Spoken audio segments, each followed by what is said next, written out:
ይረብሻለሁ፣ አፌን ከፍታለሁ፣ ምናምን የማይሆን ንግግር እናገራለሁ ብትል ውርድ ከራሴ ብትል ነብር እኮ ነሽ። እንዴት እንደምታምሪ ደግሞ አውቃለሁ። ቴንክ ዩ ሶ ማች። ሰው መሄድ ትችላለህ። ምንድነው እንደዚህ እያልክ አስር የምታይኝ? አልሸጥም። ልትገዛኝ ነው እንዴ? ና ሂድ። እኔ ለመሸጥ ምናምን ሳይሆን እንዲህ ስትናደጅ ምናምን አንዳንድ ደስ ይለኛል። ምንድነው የምናደደው? እኔ እኮ በስነ ስርዓት ነው ያወራሁት።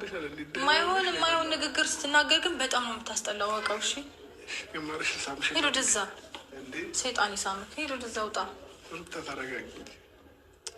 ስርዓት የሚባል ነገር አለ እኮ የሰው ልጅ አይደል እንዴ? ስርዓት አትለኝም። ሰላም በይና ነው። ወይኔ ስርዓት ከስርዓት ጋር እኮ እንዲህ ተላለፋችሁ ከረማችሁ። ኧረ በእናትህ ኪድ እስቲ ልቀቅ። ወይኔ አንገቴን አንተ ጆሮ ልቀቀኝ። ወደዛው በእናትህ ልቀቀኝ። በቃ ሂድ።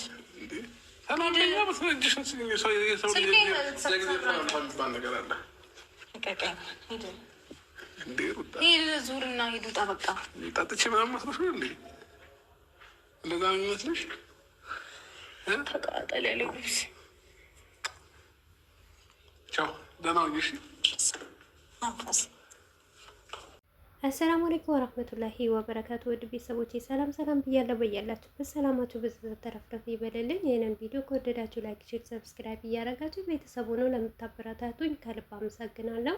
እና የአብዛኛችሁ ጥያቄ ትላንትና በተለቀቀ ቪዲዮ እውነት ለመናገር እኔ በጣም ነው ያስጠላኝም፣ በጣም አዝኝበታለሁ። ይሄ ፍቅር አይባልም። ይሄ አብርሽ ይወዳታል ያፈቅራታል የሚባል ነገር እኔ በአሁን ሰዓት እኔ እንጃ ምንም አይዋጥልኝም ማለት ነው። ሞርሺ በሁለታቸው ፍቅር በመካከላቸው ፍቅር ካለ መዋደድ ካለ በዚህ ናክል መዋረድ ምን አስፈለገ? ቤተሰብ ማለት ነው። አሁን እንደዚህ እኔ እንጃ አላውቅም። ወንድ አብርሽ አሁን አብዛኛው ቲክቶክ ላይ ካያችሁት ማለት ትላንትና ጠጥቶ ነው ወይ የመጣ ሰክሯል ወይ ሰክሮ ነበረ ስለሰከረ ነው እንደዚህ ነገር የሚናገረው እያለ ለሱም ሌላ የሌለው ስም ነው የሚሰጠው ማለት ነው። ለሩታም ደግሞ እንደዛው ማለት ነው። ሩታ በጣም ይወዳታል ያፈቅራታል ይፈልጋታል። ነገር ግን እሷ ክብር አትሰጠውም፣ አታከብረውም፣ ትሰድበዋለች፣ ትገለምጠዋለች። ይህንን እንዲባል ለምን ፈለገ? የኔ ጥያቄ አብርሽ ሩታን ከፈለጋት ከወደዳት የሚፈልጋት ከሆነ ለምን በስነ ስርዓት አይሰራም? በስነ ስርዓት አሪፍ የሆኑ ቃላቶች በፊት የሚጠቀማቸው ቃላቶች ለምንድን ነው የማይጠቀመው ማለት ነው? ይሄ ፍቅር ነው ትላላችሁ? እኔ እንደዚህ አይነት ፍቅር አይገባኝም፣ አይስጠኝ እንደዚህ አይነት። ምክንያቱም የኔ ማንነቴ ቤት ውስጥ አይደለም የሚታየው፣ የኔ ማንነቴ አደባባይ ነው የሚታየው። በዛ ላይ ዩቱበር ሆኜ ማለት የሚዲያ ሰው ሆኜ ራሴን ከመጥፎ ነገር ከሚያስጠላ ነገር መቆጠብ አለብኝ እንጂ የሚያስጠላና የሚደብር ነገር ይዤ ወደ ሚዲያ ማምጣት የለብኝም። እኔ እንደዚህ አይነት ባል አይስጠኝ። እኔ ለእህቶቼ አልመኝም ማለት ነው።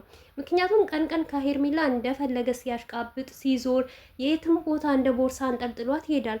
ሲሄድ ሩታ ጋር ደግሞ በስነ ስርዓት አያወራም። በስነ ስርዓት እንኳን ገብቶ ሰውን ሰላም አይልም። እሺ እንበልና እንደው ያኛው ልጁም የተባለው ማለት ነው የሩታ ወንድም ነው።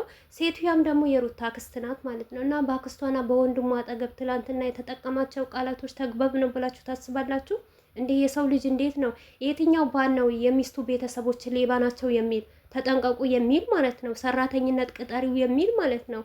አረ ነውር ነው። በጣም ነው የሚያስጠላ። እውነት ይሄ ፍቅር አይደለም።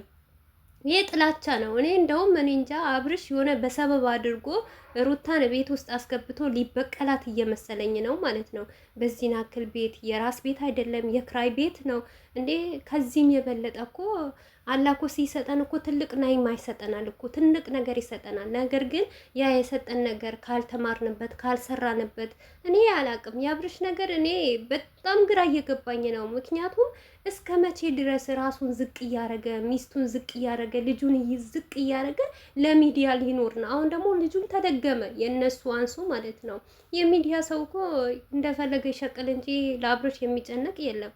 ግን ሩታን ይወዳታል አትበሉ። ሩታን አፈቅራታል ሩታን ይፈልጋታል አትበሉ። አይፈልጋትም፣ አይወዳትም። ቢወዳት ኖሮ በአደባባይ እንደዚህ አውጥቶ አይሸጣትም ነበር። ይሄው ያላችሁ አይደል እንዴ እየተሰደባችኋት። ለቢስቷ ክብር የለውም። ከሄርሜላ ጋር ሲሆን ነው የሚስቀው፣ ከሄርሜላ ጋር ሲሆን ነው የሚደሰተው። እሷን ማግባት አለበት እድሜ እስከሚያረጅ ድረስ ከእሷ ጋር እየሳቀ ደስተኛ ሆኖ ነው የሚያረጀው እያላችሁ ነው። ለምን ይህን ነገር ሂዶ አብርሽ ባይጎረጉራት ባይናገራት አትናገርም። ከመሬት ተነስታ ሂዳ አብርሽን ናውጣ ከቤቴ ወይም ደግሞ እንካ ሰላምታ አትለውም። እሷ አሁን ቤቷ ውስጥ ልጇን ይዛ ተከብራ ማንም እንዳይመጣባት ቁጭ ብላለች። ግን ነገር የሚፈልገው አብርሽ ነው ማለት ነው። እንደዚህ አይነት ፍቅር እኔ በህይወት ማይቼም አላቅም። ኧረ ባናቱ ይተከል እውነት። በዚህ ናክል ሚስት አውጥቶ ለገንዘብ ለብር ብሎ መሽጠት፣ ራስን መሽጠት፣ እኔ እንጃ። ሰው ሁሉ ሰለቸው አሁን አብርሽን። እውነቴ ነው የምላችሁ። ሩታ ራሱ ሴት ስለሆነች ነው እንጂ ሰው የሚታገለው ከጎን ወይም የሚቆሙ የአብርሽና የሩታ ነገር ያልሰለቸ ሰው የለም። በጣም ሰልችቶታል ማለት ነው። ይታያችሁ አመት በሙሉ እንደዚህ አይነት እንደዚህ አይነት ጭቅጭቅ እንደዚህ አይነት ጥላቻ። አብዛኞቻችሁ በባለትዳር መሀል እኮ ጥላቻ አለ። መታረቅ ይችላሉ፣ ማረም ይቻላሉ። መቼ ነው የሚታረመው? መቼ ነው የሚቀጣው ማለት ነው? መቼ ነው ከስህተቱ የሚማረው እንዴ? ሰው ቤተሰቡ የሚወዳትና የሚያደንቃት ሚስት እያለች ሚዲያ ላይ እንደው እኔ እንጃ ሽሩሩ የምትባል ሚስት እያለች ሌላ ሚስት የሚፈልግ ሌላ ፍቅረኛ የሚፈልግ ባል እንዴት ተብሎ ነው? ሞር እንኳን ተፋታውን ተለያይተናል ብለዋል አብርሽም ትናንትና። እሷን ተለያይተናል። ስለዚህ እሷም የራሷ ህይወት ነው የምትኖረው፣ እኔም የራሴ ህይወት ነው የምኖረው። ግን እዚህ ቤት ውስጥ ማንም ማየት አልፈልግም። እንዴት ነው እሺ? እሱ እንደፈለገ ከነ አቤላም ከነ ሄርሜላም ዘሎ ይመጣል።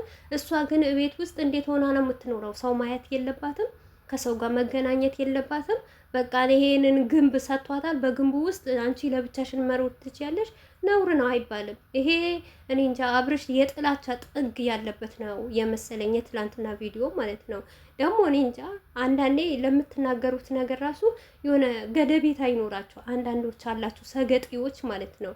ሩታ ከመሬት ተነስታ አይደለም አብርሽን እንደዚህ የምትለው ማለት ነው። በራሱ በሚያመጣላት በሚሰራላት ነገር ነው ይሄንን አክል ከፍ ዝቅ የምታደርገው ማለት ነው። እሷ ያከብራታል እያላችሁና እሱም ታከብረዋለች እኮ ክብር እኮ እሷም ትሰጠዋለች። ነገር ግን አብርሽ መከበር አይወድም አይፈልግም። ለምን እንደሆነ አላውቅም። ሁሌም እንደተረገጠ አብርሽ ካለ ነገር ማለት ሚዲያ ላይ እሱ የበላይ ሆኖ እንዲገኝ ነው የሚፈልገው ማለት ነው። ያንን ነገር ደግሞ ሰው ወዶ ፈቅዶ የበላይ ሲያደርግ ነው እንጂ እናንተ በግድ ፈልጋችሁት አይደለም። አረ አብርሽና ሩታ እንደውም እኮ አልሐምዱላ ማለት እኮ ነው። ከአብርሽና ከሩታ የበለጠ የተወደደና የተደነቀ ኦዲየንስ ያላቸው ማን ነበር? አሁን ነው እንጂ ሰው የሰለቻቸው። እሱንም በራሱ በተለይ ደግሞ በአብርሽ ጥፋት ነው። በቃ ያጠፋል፣ ቤተሰብ ይለምነዋል፣ እህት ወንድም ይለምነዋል፣ ኦዲየንስ ይለምነዋል። ምንም የሚሰማበት ነገር የለም። እና ለዚህ ሁሉ አብርሽና ሩታ ፍቅር አለ በመካከላቸው። ማንም መግባትም የለበትም። ሁሉም ጥጋቸው ያዙ። እነሱ አብርሽ በአንድ ደቂቃ ይሄንን ሁሉ ነገር ማስተካከል ይችላል። ሰኮንድ አይጨርስበትም። አብርሽ ላስተካክለው ካለ ይሄንን ነገር ቤቴ ነው፣ ትዳሬ ነው፣ ለትዳሬ ልኑር፣ ካሁን ወዲህ ይበቃኛል፣ ሚስቴን ወልዳልኛለች፣ እሷን ልንከባከብ፣ የእሷ ነገር አለብኝ ቢል ማንም መሀላቸው አይደለም በሱ በኩል ያሉት በሩታን በኩል ያሉት አብርሽን ማቆም ይችል ነበር። ነገር ግን እንደዚህ ቆፍጣና ወንድ አይደለም። እሱ ከሰው ጋር አይደለም። እኔ እንጃ አላቅም፣ እንዴት ብዬ ልንገራችሁ። የሰው መሸቂያ የሰው መነገጃ ሆኖ እንዲቀር ነው የሚፈልገው። በክብር ዩቱቡን እየሰራ እየተወደደ እየተከበረ ከሚስቱ ጋር ሊኖር አይፈልግም። እሱ አንዴ ወጥቶለታል እኮ ይሁን። ነገር ግን ሩታን ባያስጠቁራት፣ ሩታን ባያሰድባት እኔ መልካም ይመስለኛል። ምክንያቱም መዘቅዘቁ መሰደቡ ለሩታ ምንም አይደለም። ክብርም ደግሞ ለምትሉት እናንተ ሩታ ለአብርሽ ክብር ትሰጠዋለች፣ ትወደዋለች። እሱም እንደሚወዳት ደግሞ እሷን ትወደዋለች። ይኸው እሱም እኮ ትናንትና ብለዋል በቪዲዮ ማለት ነው። እንዴት እንደምታምሪ ነብር አላት እኮ። ነብር ናት፣ ግን ምን ያደርጋል? ምን ዋጋ አለው? አንድ ሰው ለብቻው ጀግና ሆኖ ጠንካራ ሆኖ ብርቱ ሆኖ መንቀሳቀስ አይችልም። በዛ ላይ ደግሞ እሷ ለብቻዋም ጀግና ሆና ጠንክራ እያለ እየመጣ ነው የሚረብሻት። እየመጣ ሌላ ነገር ነው፣ ሌላ አይዲያ ነው የሚያመጣው። እንዴ ሌላ ይቅርና እና አብርሽ እኮ ለሰው እኮ ነው የሚኖረው። የራሱ ዩቱብ ራሱ ስንት ቀን አሁን ዩቱብ ቪዲዮ ከተለቀቀበት ማለት ነው የራሱን ትቶ የሰውን ነው የሚያሞቀው ማለት ነው። የሰውን ቤት እየዞረ ነው የሚያሞቀው። የሰውን ነው ሼር የሚያደርገው። ለሩታ እንኳን ሼር አያደርግላትም እኮ። እንደዚህ አይነት ባር አይስጠን፣ ለጠላታችንም አይስጠን። እውነት እሱ ከሚስቱ ጋር አብረው ተያይዘው እጅ ለእጅ ሆነው ማደግ ሲችሉ አብረው መቀጠል ሲችሉ የእሷን ደግሞ እሱ ሼር ሲያደርግ የእሱን ደግሞ እሷ ሼር ስታደርግ ኦዲየንስ ከሩታም ከአብርሽ ኦዲየንስ ተስማምተው መኖር ሲችሉ በአደባባይ ሚስጥራቸው እያወጡ እሱ እንደዚህ ያለ እኮ አብርሽ ባለጌ ነው፣ ሩታ እኮ ሚስት ባልዋን አታከብርም እየተባለ ይሄንን ነገር እኔ እንጃ ምንም ጀግንነት አያስብልም፣ አያዝናናም። ብዙዋችሁ አዝናናን፣ አሳቀን። አብርሽ በጣም ይገርማል። ምንም አይገርምም። ይሄ ውርደት ነው፣ ቅሌት ነው። እውነት የቤታችሁ ገመና ማውጣት፣ በተለይ ደግሞ እውነቴ ነው የምላችሁ እስቲ በዲናችን ራሱ ብታዩ የሚስት ገመና ውጭ ማውጣት ማለት በጣም የተጠላ ነገር ነው ማለት ነው። እኔ ምንም አላስደሰተኝም የትላንትና ቪዲዮ እውነት ለመናገር ማለት ነው።